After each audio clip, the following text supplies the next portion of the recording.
into the room, we are having the localization debate. So we are going to have a conversation about how are we moving from discourse to tangible outcomes, which I would call impact. So the conversation around localization has been at the table for a while, and I think we can move on that. And this session focuses on the thoughts that are directed towards moving beyond discussions and debates about localization to actual implementation and tangible outcomes. We want to talk about enhancing impact, engaging stakeholders in actual advancement, thought leadership in the sector, bridging existing gaps, policy reforms, sustainability, and even monitoring and evaluation aspects of the work that we do. And it's quite interesting that I'm actually moderating this session, and it's talking about impact, because I usually wish people a high impact week, and some people here, some colleagues of mine call me the high impact girl. But to me, yes, but to me, high impact, I would say, has the aspect of unleashing power from within ourselves, in the community, but also among ourselves. And that's why I run alongside you with something that you mentioned yesterday, Dr. Kumi. You said that the critical thing for us in the work that we do is about or enabling communities to have a voice. Because to achieve social change, there's supposed to be social exchange. And that means that the communities need to have their voices in everything that we do. But now going into what we have to do today and what we have to discuss, I would like to invite Dr. Moses Isoba from Uganda National NGO Forum to have some opening remarks for this session. Thank you. A hand clap for him. Thank you. Definitely with thank you. With Dr. Bat here, with Sarah here, with Dr. Kulinaido, we have quite a huge pool of expertise and competence on this subject. But nonetheless, I will just put in my two-page worth of thought. The system that we are trying to change now, the dominant system of development, dates back to the days of Harry Truman, President of the US, when he invented out of the thinking that this is something called development. 1946, of course, quite long ago, and the system needs to be changed. It is described by others as being pathologically ill. Others will say it's structural fraud, but I can say it is due for change. And systems, just like human beings, we grow up, we get old, we go in the hospice, and finally die. So the current dominant system is perhaps in the hospice, and it's gonna die. So change is gonna be there, whether we want it or we don't want it. Whether INGO industry or the aid industry wants it or not, it's gonna be there. So I think what we need to be alive to is that as it dies, there's an emergent system. And that emergent system is the localization agenda. And once we embark on the road of localization, we need to be alive to see out of this compost, the compost of this dying system, what are the good genes we can pick up. Of course, there are some genes are bad genes with congenital defects, genes like power, privilege, money, which we must avoid in the new system of localization. Those we must leave behind as we build the new system of localization. So localization definitely has come now like the new kid on the block. The conversation is not complete, whether amongst us in the sector or in the aid industry, the INGO industrial complex. The conversation is not complete unless you talk about localization. You even make it romantic when you talk about decolonization. You can even make it more romantic by talking about program-led development. So we're giving this all manner of names.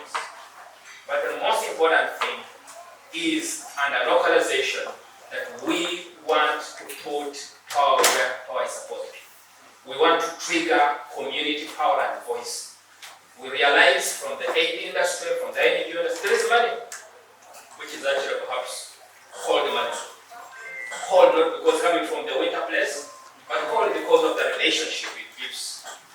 We need to appreciate that communities that we work with have money, they have these community assets. This includes money, root skills, relations, networks. That is what we need to take advantage of under localizations and be able to see how we can be, to trigger community voice and community power to be able to take us forward. So I'm really excited about this for me at this conversation.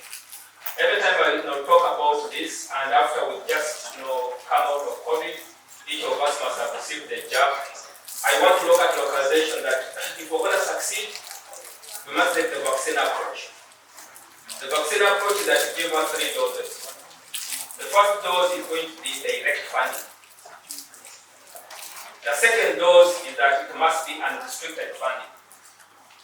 The booster dose of this vaccine approach is multi-year funding. So if we can actually be as local actors, national actors, we're able to get direct funding, we're able to get unrestricted funding, and the multi-year funding, we are covered.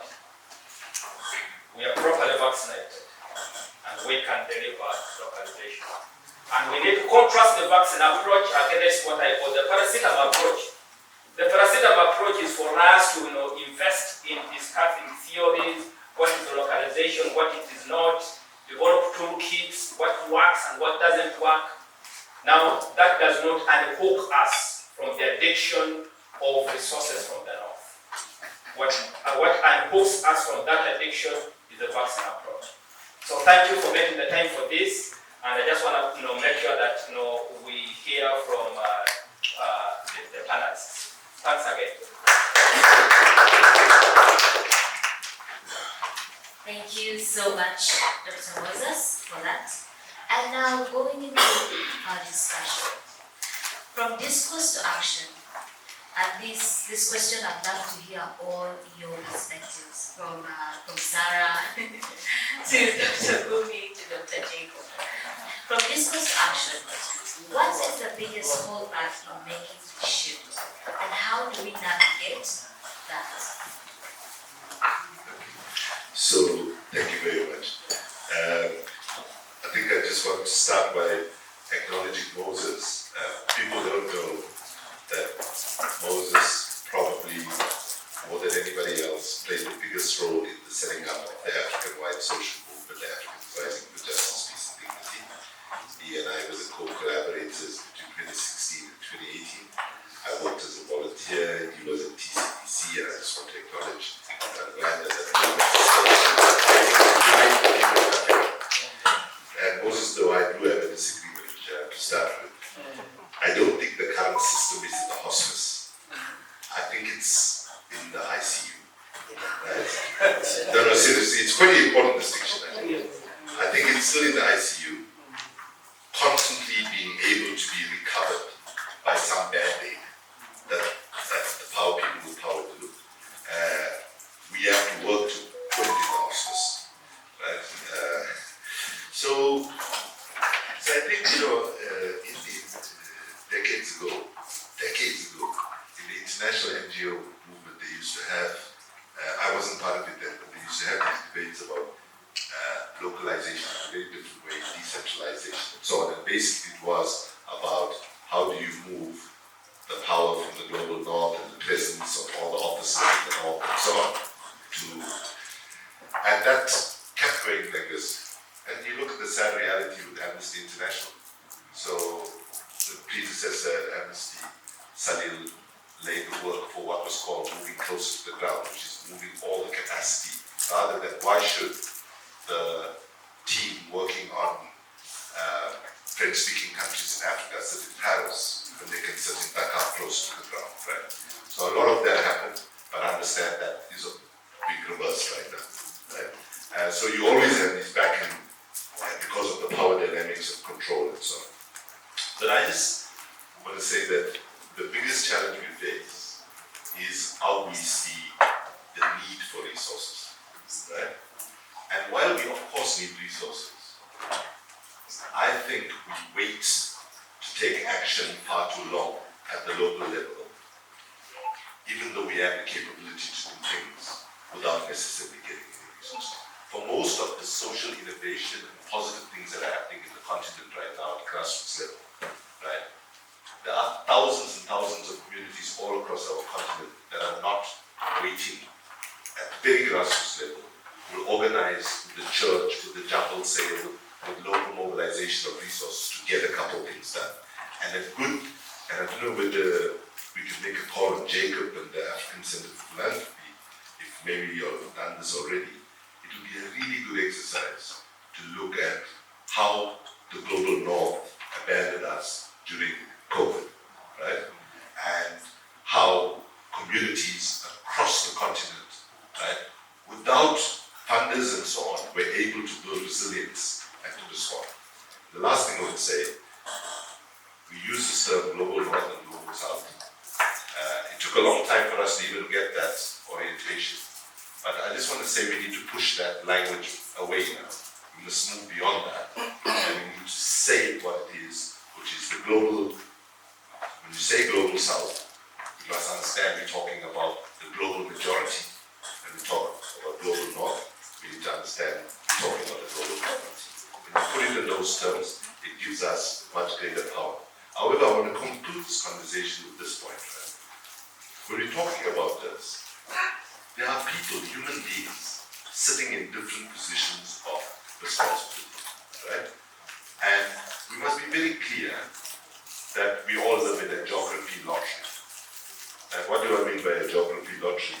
Is that, you know, Jacob, you, Sarah, and I didn't decide to be born in Africa. We just happened like that, right? Similarly, there are brothers and sisters who were just born in the United States and Europe and so on. So we must not personalize the conversation, right? We need to have conversations of respect, talk about power differentials and so on, in ways that don't personalize it. But where the problem is that that's fine. But quite often, many of us in the global south don't have the space to be able to talk about the contradictions that we face. Like say, for example, when I was Secretary General of Amnesty or head of Greenpeace, in Greenpeace I was the first and last person to go to South so far in almost 55 years, right? But the board of Greenpeace would have no sense of what it means to be an African on an African passport trying to do a global job. Can I use a swear word with your permission?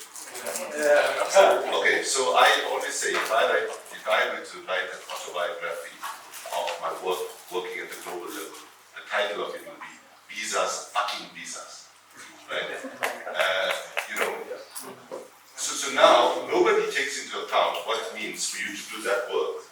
When all your predecessors, for example, can waltz into your countries, into our countries, what they're thinking about visas, and when we have to apply, it's like doing a mini thesis to get a visa.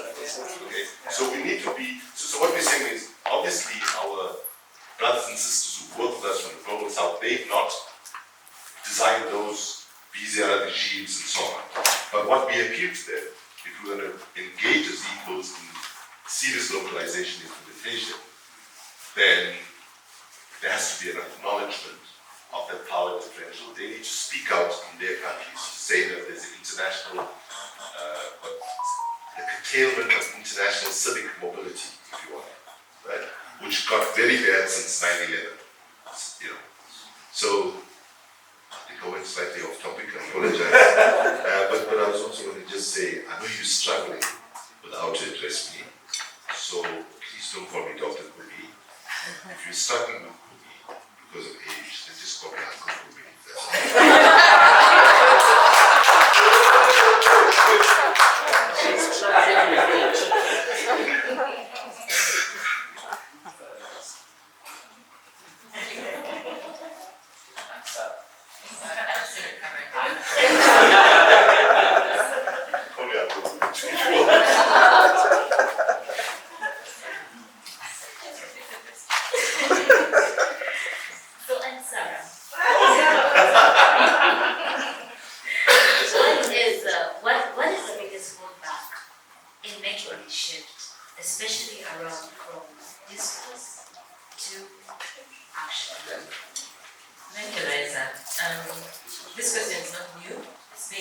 the Lord. And it's weird that in wanting to find a way to move from discourse, we're having discourse. You know, and in a recent conversation, same question was asked.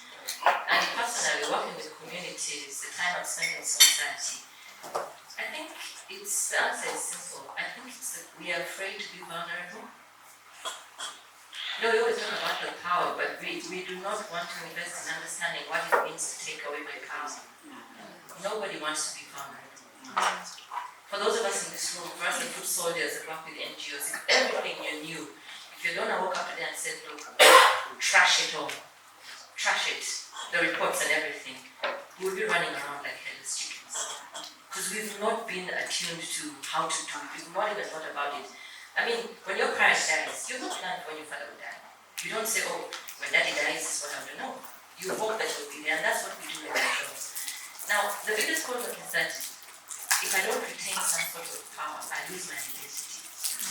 Right? And so I do everything subconsciously to make sure I remain autonomous.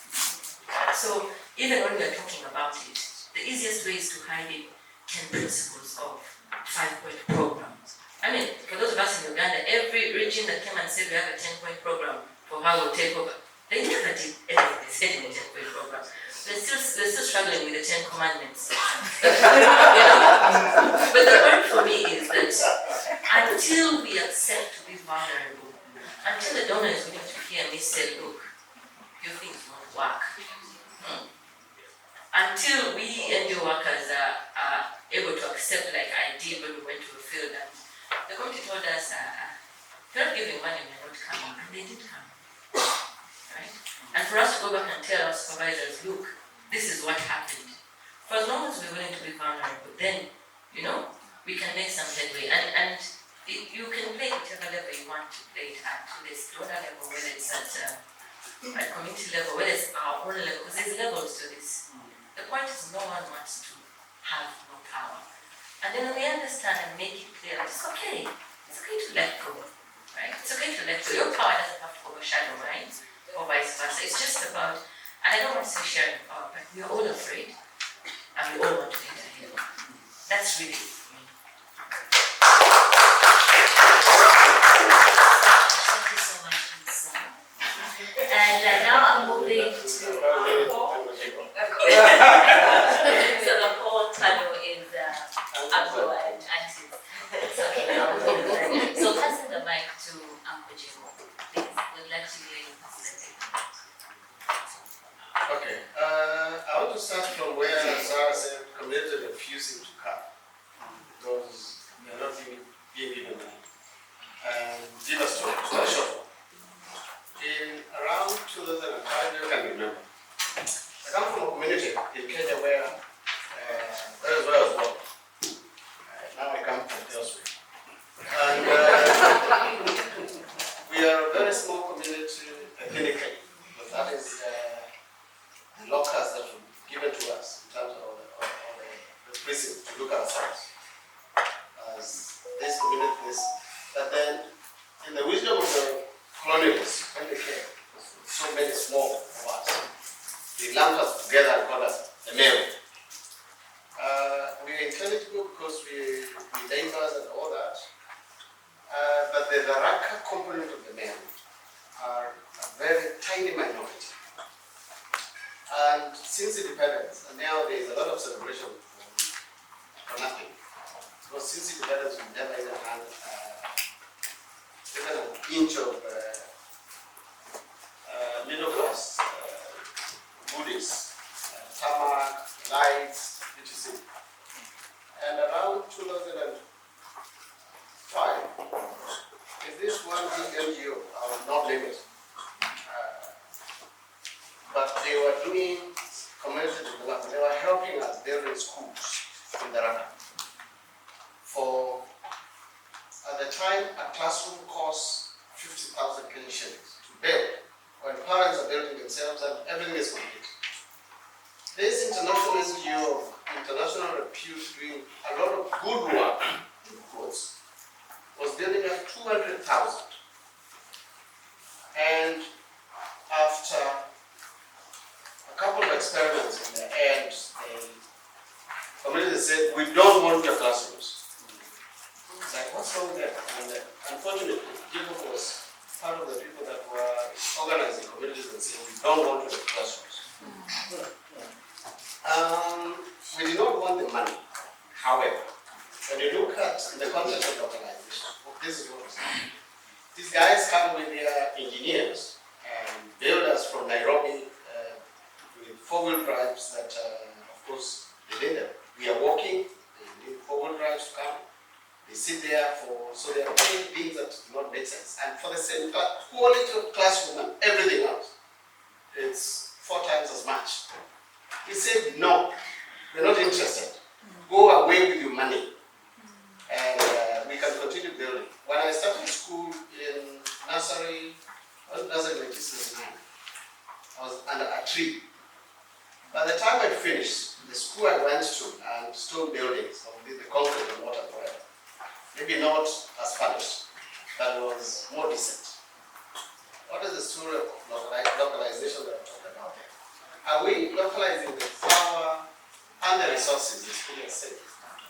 And we have that particular ability to say, if this is the type of localization that you're bringing to us, please keep it. And it is keep it because Kenya as a country has undergone experiments with decentralization and so many other things. The common narrative now is we have decentered corruption. We have decentered all the evils that come with the state. Do we want that, or would we rather continue being somewhat independent entities with our own agency and walk this route in our own? So, to come back to your question, I think the biggest thing is the abuse that the system has probably engraved in itself, so that when it's question of resources and all these other things, we do not even get the value for what we're talking about localizing. Thank you very much.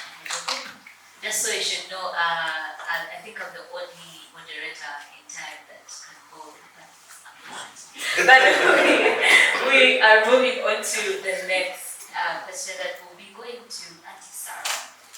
What are the critical factors that should be considered in stakeholder engagement as we advance the localization agenda?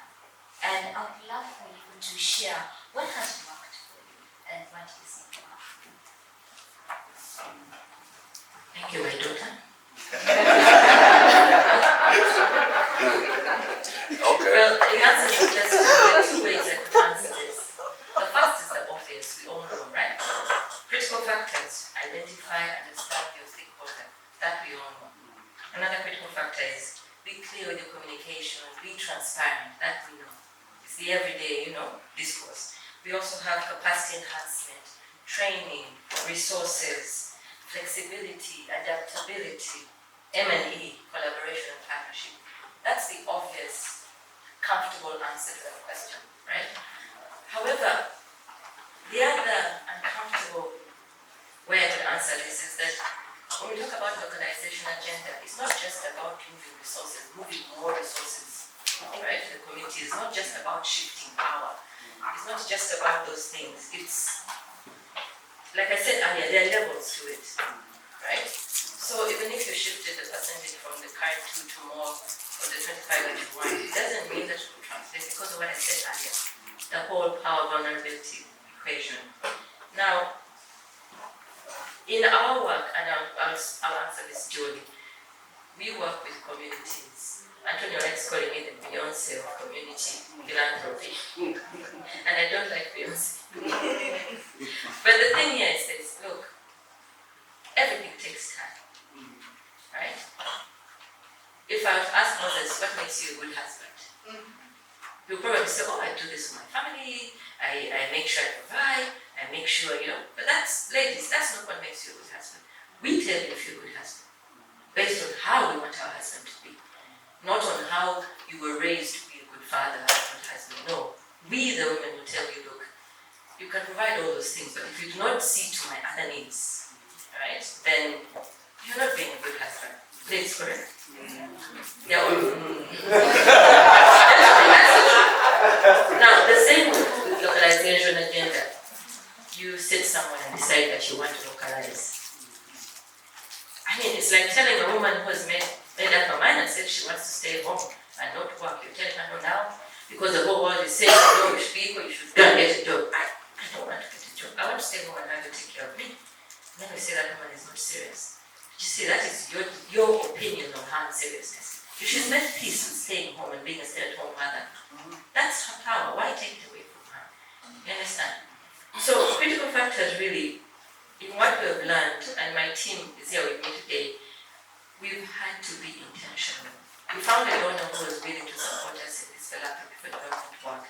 And our whole idea is stemmed on mindset change. Such a nice thing, as I think, for 5 years. We want to see why Africans give to weddings and funerals, but they can't give to development work. Yeah. So we go in so excited, so jazzed to do this. And the first time we tell them, look, we have funding. And this was said yesterday, you give options. We say you can do it this way, this is the budget lines. And we send the funds. Nothing happened. Nothing happened. And Jane, my colleague, kept saying, they're not moving, they're not. And then they'll send back and say, so how do you want us to do this? So you give us some guidance. So we do a short note, still being open, and still nothing's being done. And so we start calling them and finding out what it is. And guess what? While we're having the localization agenda debate, we are not preparing the communities to receive this. Right? They are at a loss. Like I said, if your parent dies, your partner dies, then what? You haven't planned for it. So we have to ready communities. And the way we're doing it in our experience is that even they don't see that we're doing it, because we started by training on how to raise funds, how to mobilize support. We've trained community facilitators. We will take this on their own. We're empowering them on the way. And then we're saying, look, you can do all these skills so you can stand on your own. You know, you're my child, you can now walk, you can feed yourself. Go ahead. And they're still not ready. So, critically, it's good to be intentional, but it's also take it slow. Right? It doesn't matter what the national agenda is. When you rush it, it will not work. Another thing is that we keep saying, oh, you must get trust, you must get them to trust you. But you see, I believe that trust without respect does not exist. I must first respect you and your values, and what you speak for me to trust you. I can't just trust you because you've come and shown me. I mean, even the biggest calls are based on trust, right? But if you let people understand that you respect them and you respect yourselves, understanding their context, their values, and understanding that their power and your power are two different things. They don't have to be the same. I think that's another thing. But also more importantly, we've learned that we need to evolve as a critical factor. And sometimes they say faith speaks to you. COVID tried to tell us this. COVID tried to tell us we were useless at the national level. It was the communities that were working. We stayed in our homes. And still we're not listening. Civil society must evolve. All species, if they don't evolve, what happens? They go extinct. And now we're fighting extinction rather than adapting. Right? We should see this coming. We should be strategic. That's the other thing. We have to plan ahead and say, look, okay, this is what we're used to doing, but how about if? Just if. Nobody thought COVID would do what it did. So how about we do this? Untried, untested, the wildest, the most, because I'm sure the guys that started civil society were looked at as like, check this one, Why don't we go back to the drawing board? So for those are critical things really.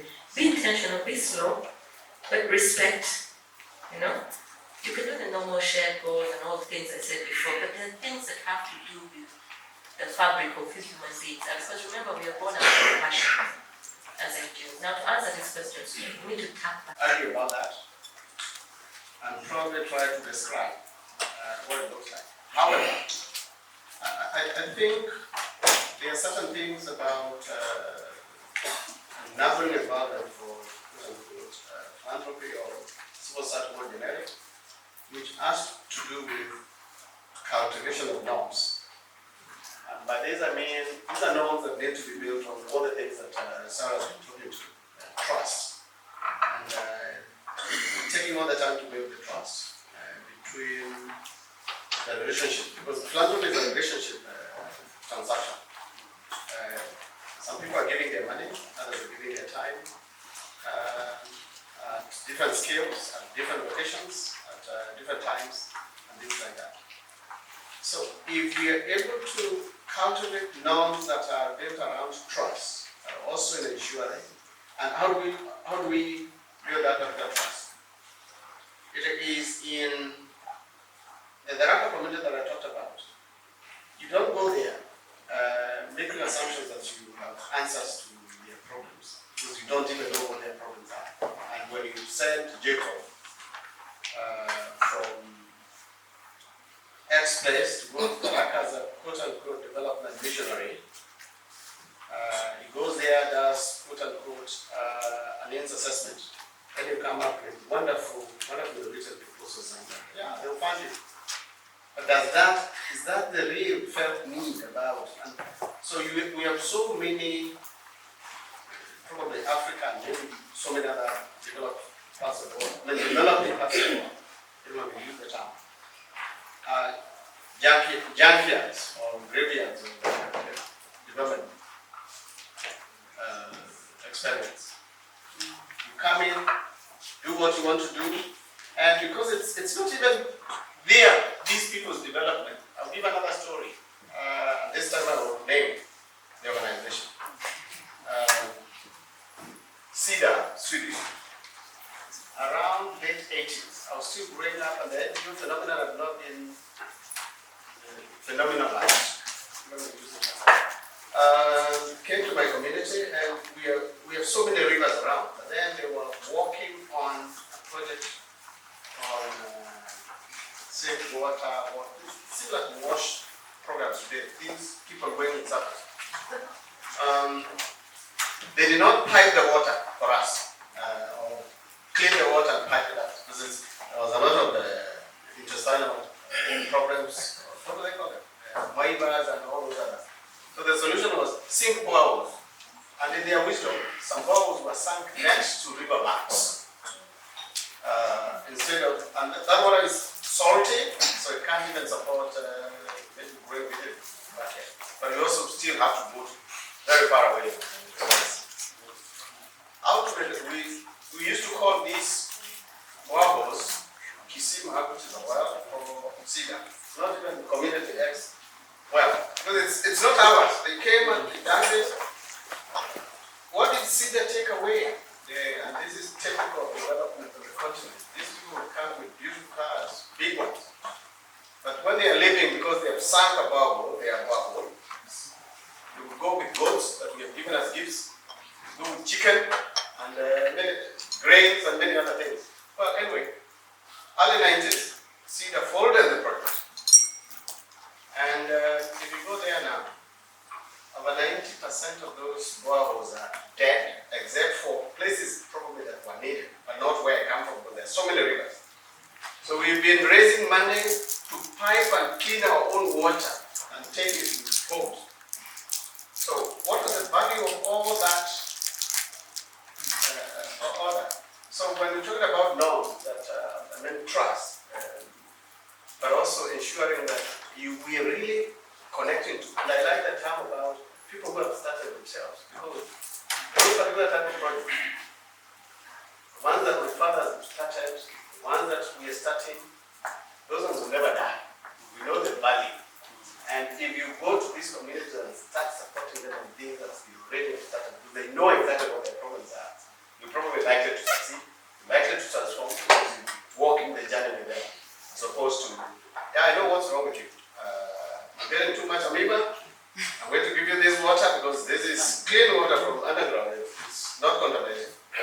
I think that those are classic. And I could give you so many others that I think development has failed. So as you try to do philanthropy, I think working with these local communities, the regulations that, because regulations about governance, how do you govern your norm? How do you ensure that what we come up with, the frameworks for governance, for instance, are the ones that speak to needs, the real needs of the people,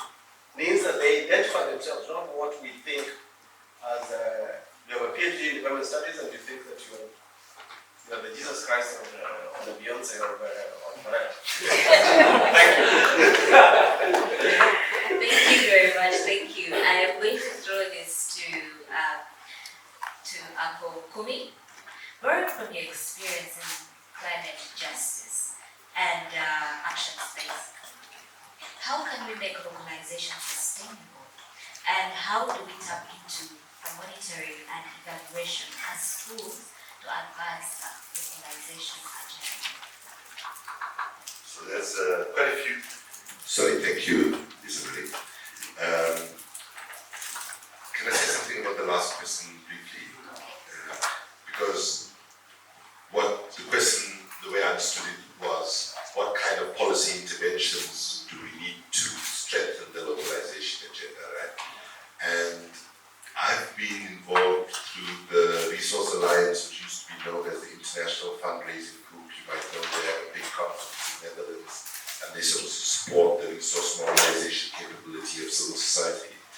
And they already in 1999 started doing quite a lot of work around domestic resource mobilization, looking at indigenous forms of resourcing. So I just want to say that we would be silly in the global south to think that all the resources we need is going to come from outside. And COVID showed us that, right? When push comes to shove, the North will take care of themselves first. Up to today, vaccine apartheid is live and well, right?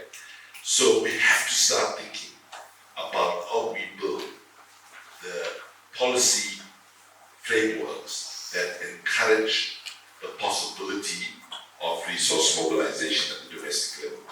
And here I want to say, give you an example. In Hungary, for example, there's many things about Hungary that's highly problematic, but this one particular thing, as a policy intervention, is not a bad thing to look at. So they have a thing called the 1% law, which they passed in 2000, where as a citizen, when you submitted your taxes at the end of the year, you could designate 1% of your taxes to go to a faith organization of your choice, and 1% of your organization to go to a non-profit of your choice.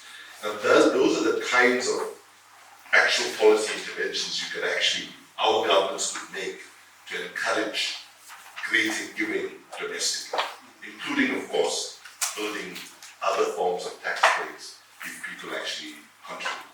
Philanthropy in the United States only happens on the scale that it happens because the rich people saw that there was a way they could, because basically it's a scam, right?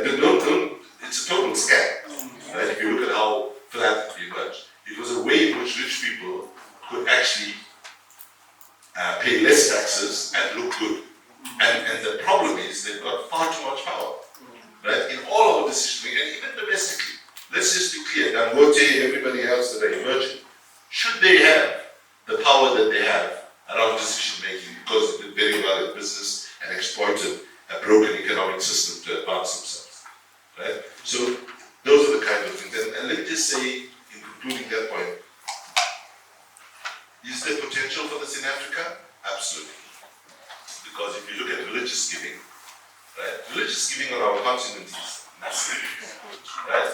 Yeah. So we need to be able to shift the money that's going to religious institutions to those that are going to institutions that are in the front line of working for justice.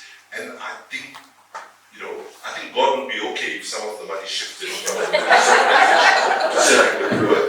But on this last point you make, I think that on climate justice, I think it's critically important we have a localized approach to addressing the situation. If we look at all our countries, when a climate catastrophic event is hitting, it's not hitting the whole country at the same time.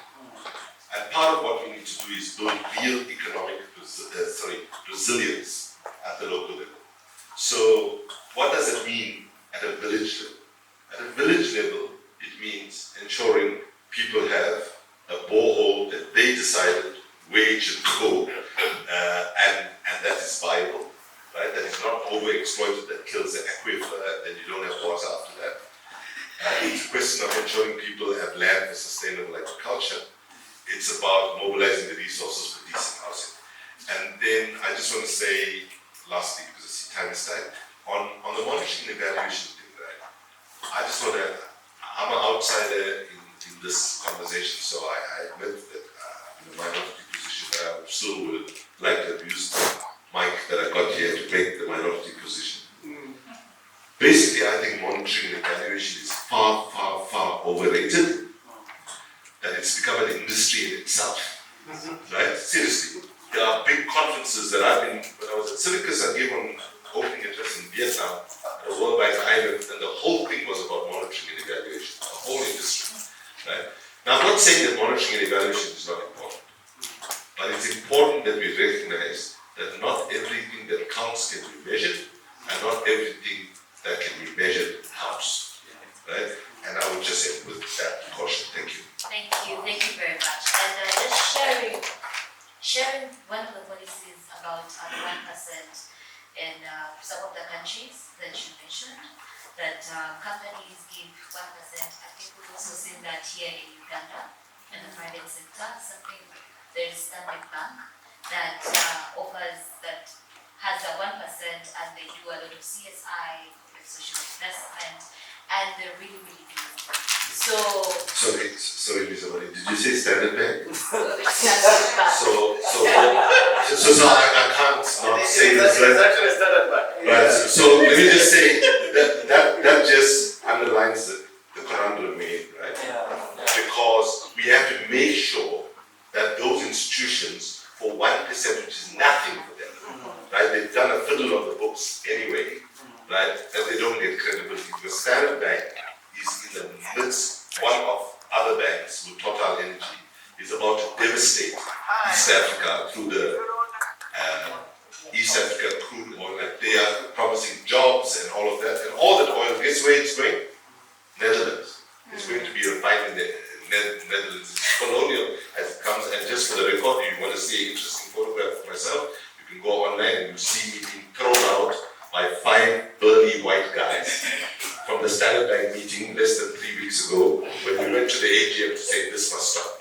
So I'm sorry, we have been very careful about these people getting good publicity for like no contribution. Thank you. So going to Jacob, CAPC is taking things around the research and academia for philanthropy on the movement.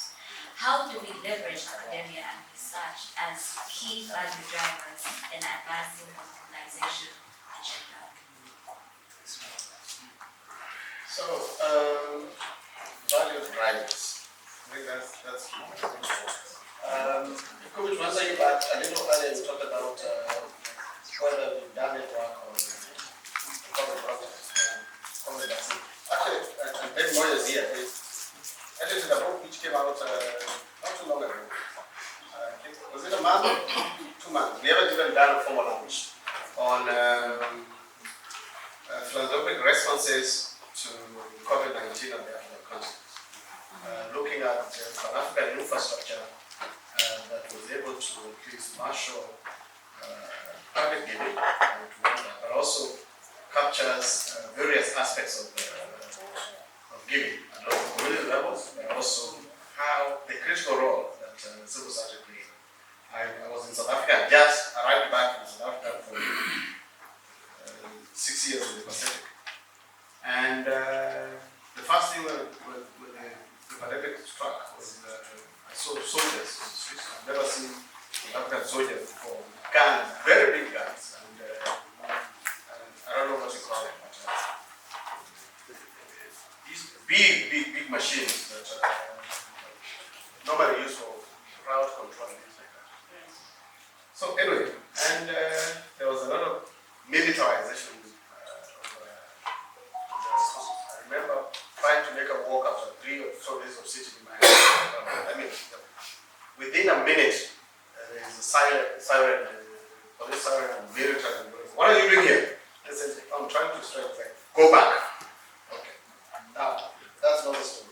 The story is that within 2 or 3 weeks of this, certain members of the village were starting near there. My own research and as well as research of others in South Africa and Kenya, everywhere.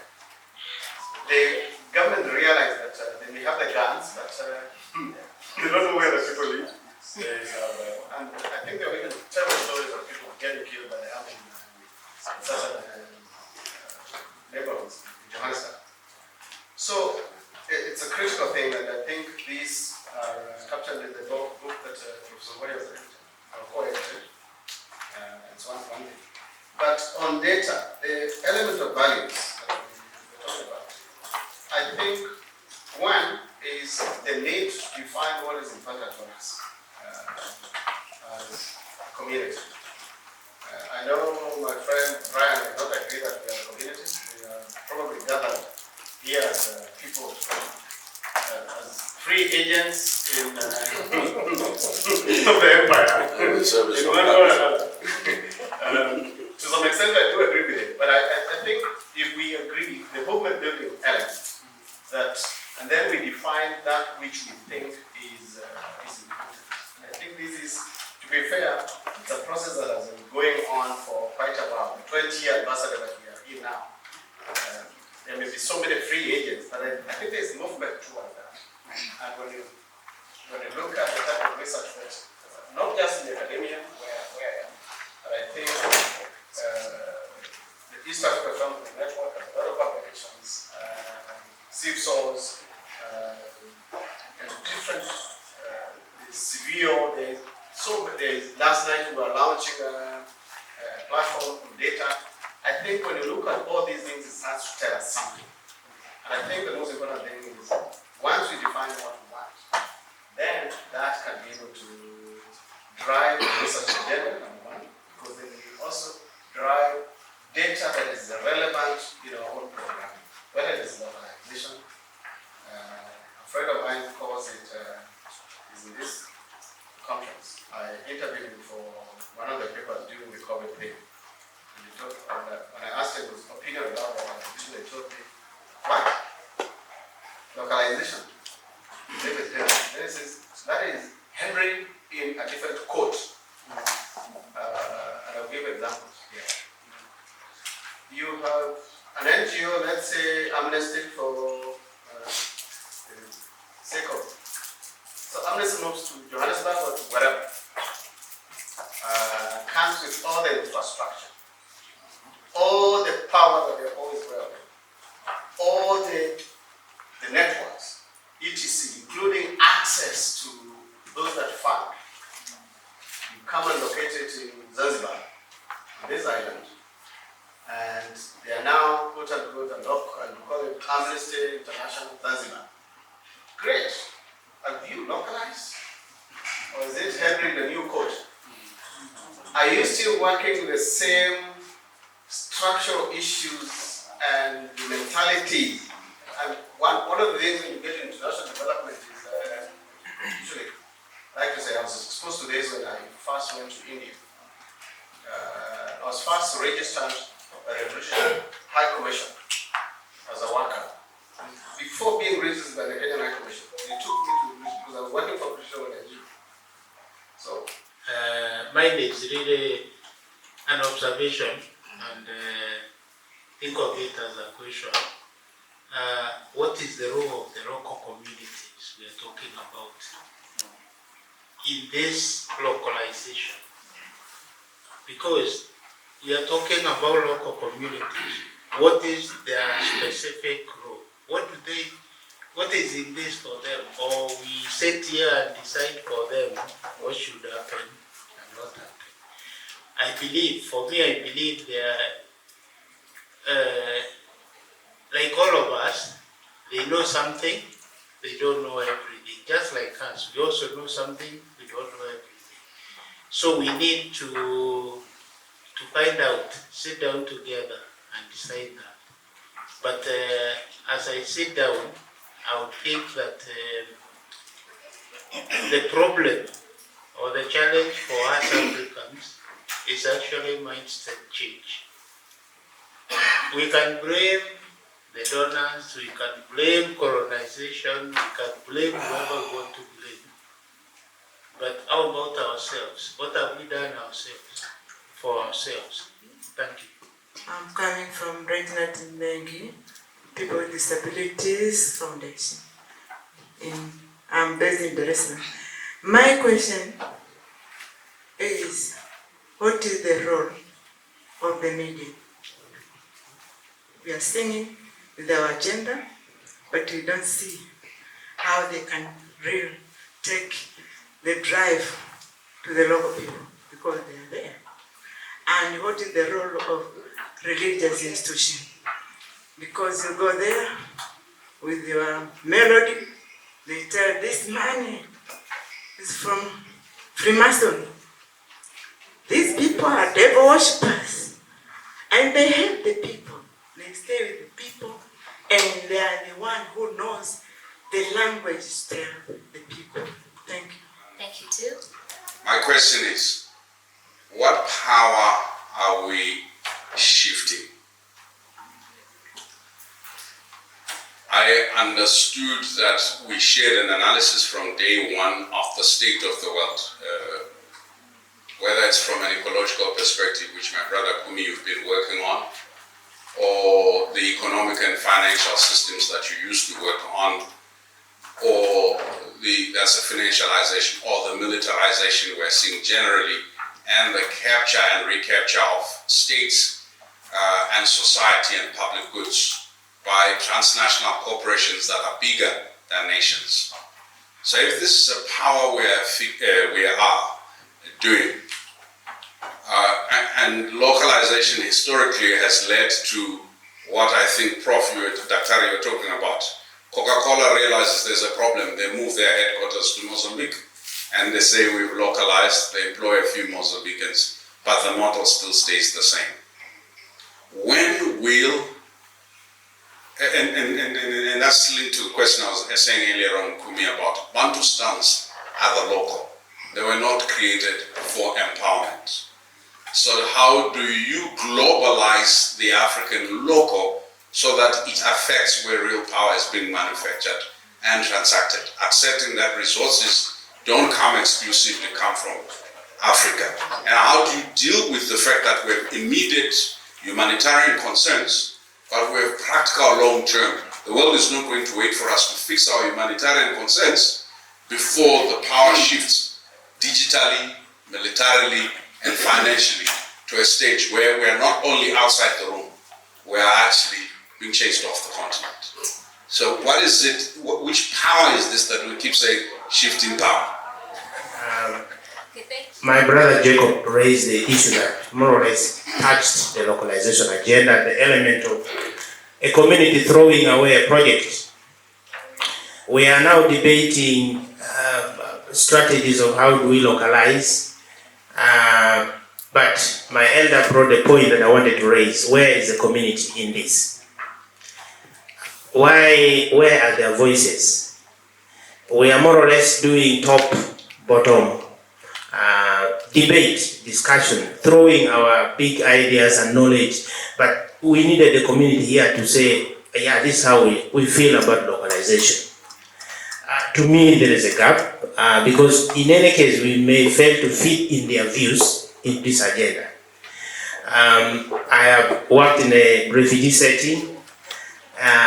Most of the humanitarian partners now, just because of funding challenges, have now decided to talk harder about localization, because their donors are saying, you know what, you need to go down with the local partners. But actually, as my brother said, they are quoting it. When it comes to localization, it is quoted. The same to the consortium partnership. They say work with the local partner, and then you find the partner is kept at a low level, just because they want to keep their space. So the missing link here is that where is the community? Here. Where is the voice, so that we can feed their voices into the discussion, and then have a better localization strategy. Thank you. We're waiting for us to do what with us. Hopefully for lunch. So firstly, thank you for all those wonderful questions, and I just want to apologize to at least 3 people who had their hands up and didn't get the chance. And maybe if we are okay, we can sit together at lunch, and any of folks want to have a conversation that we clear. I think I'll just pick up on Brian's question. And basically, Brian said more eloquently than what I said in my opening comments. I don't know whether you were here for that. So basically, that's exactly the point I was trying to make, that this doesn't work for us in a way INGOs and so on, and I was trying to remind us that this has been a conversation that's been going in the INGO sector for a very, very long time. And for me, just to say that we only really localize in an authentic way if we understand the power that some of the questions suggest that resides in the local community, in the global south, in broad terms, but then also specifically in different communities. So when you said we need a mindset change, and this is the thing that I'd like to just end on, two things, Lena.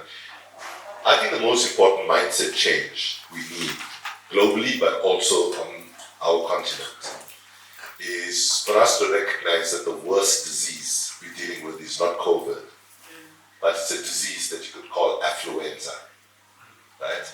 This is a pathological illness where we've been led to believe by colonialism and imperialism that a good, meaningful life comes from more and more and more material acquisition for yourself and for your family, right? That has become, and the same, if you look, let me ask you to do an uncomfortable thing when you get home today, right? Go to a website called Global Rich List, right? Put your net salary down there and see where you fit in with the global population, right? There's a good chance that most of us will end up being in the 1%. Okay, based on a calculation done by K International, right? These of NGOs and foundations live where they're in the global south. They're not living where the communities live, right? They're living in the most privileged communities and so on. So, what we need to shift is a spotlight on power. Okay? We're not shifting power, we're shifting the spotlight on power. For a long time, the spotlight has been on my power. It's time to share the space. Right? So shift it elsewhere. Now you ask where the community is, shift the spotlight on them. Identify the powers. You ask, why shift the spotlight? Because we keep giving spotlight to the things we complain about. Like this discourse to tangibles. Let's shift the spotlight. That's the beginning. Let's just say, okay, fine, enough with the international. Let's see how it's done. So just shift attention. So when the media shifts attention to the communities, when we shift attention as organizations, national organizations, as international organizations, if we shift that spotlight from the power we've been on to the others that exist, then we start to see traction. Thank you. Thank you very much for this session. Thank you so much for being part of it. Thank you for amazing contributions, sharing perspectives and even perceptions on this event. And this event was about localization. Let's step out for lunch. And